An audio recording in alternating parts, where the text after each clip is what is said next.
it's your friendly neighborhood soup lady here, Caroline. And today I'm showing you yet another one of my favorite soups. This is me kind of chasing after spanakopita, and it comes together really simply, actually. It has just some dill that we chop both the fronds and we use the stems too. We make a kind of tapenade with Kalamata olives, some fresh oregano. This is about 8 sprigs that I've pulled the leaves off of. Some pumpkin seeds, or pepitas, sometimes they're called. You can use roasted. I like to use unsalted. Some garlic. It starts with an onion, and it finishes with the fronds and some olive oil and lemon juice, kind of to make like a lovely dill vinaigrette that gets spooned over the top, or you can stir it all into the soup. But I can't wait to show you. Oh, and I forgot the biggest ingredient to this absolute bucket of spinach, baby spinach. This is 20 ounces.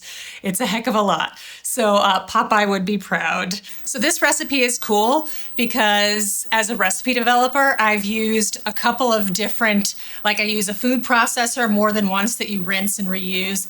And you're actually using the pot to steam the spinach that you then put in the food processor to chop a little bit. So you do it in 2 batches, because it's a heck of a lot of spinach. You just put a little bit of water into this empty pot. Use about half. We're going to do it in 2 batches, like I said. I think I give a water measurement, but frankly, just like a nice little amount that you bring it to a boil.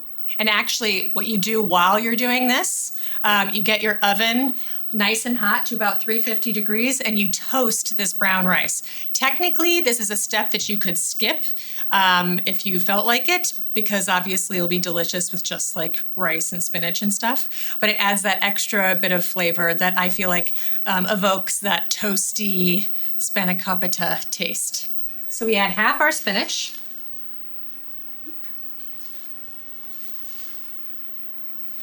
Very simple. We'll take no time at all. It's magic like that. And I prefer baby spinach, but you could use, the larger sort of summer spinach. That works too. All right.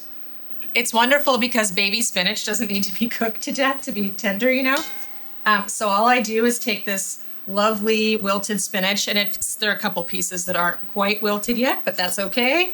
They will as they sit. And again, we don't need to overcook it. It's just nice and bright green.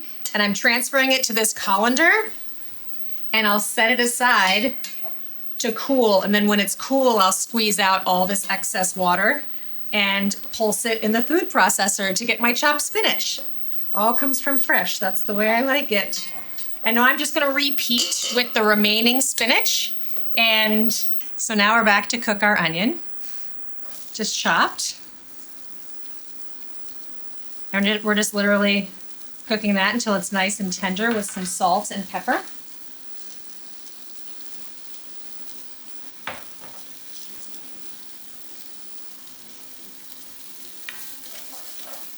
And then while that's cooking, I used my food processor to chop up those olives, those pumpkin seeds, a couple of cloves of peeled garlic, and those dill stems. I save the dill fronds for later. And then I rinsed that out with a little bit of water. And then I rinsed that out, and I chopped the spinach that we cooked. So all of that big bucket of spinach wilted down to this. This is a very spinachy recipe.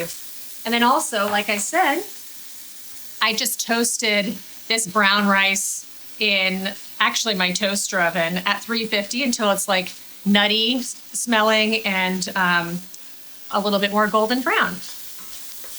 And this will come in at the end, but this is my lovely kind of vinaigrette.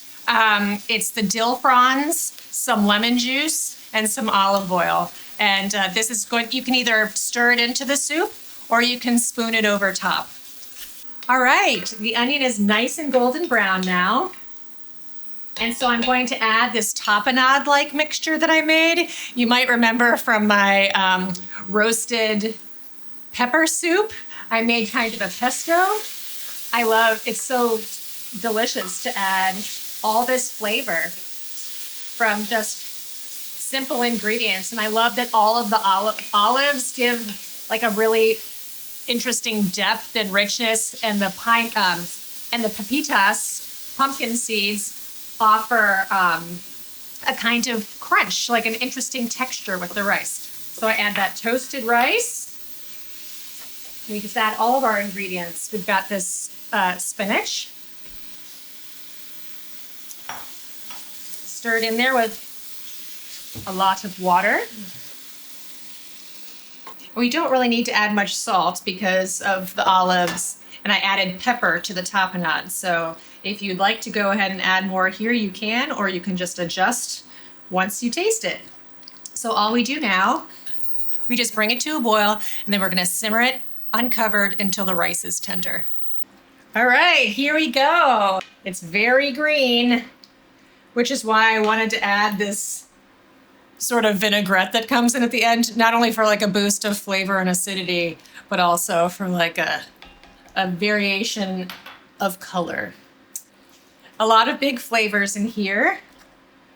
I'll see what it needs, knowing I'm really gonna add acid at the end to each individual serving. But again, like I said, you could just like serve it, like pour it all in.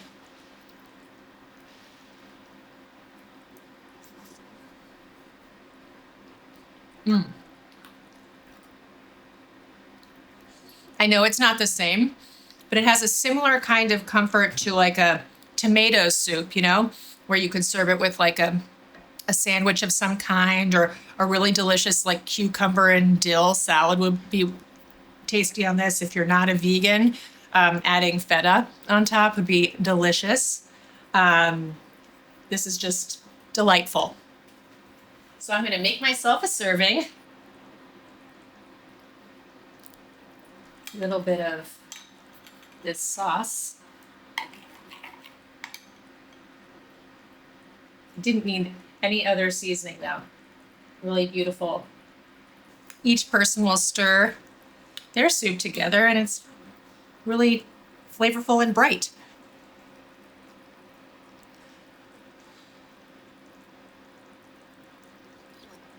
Yeah.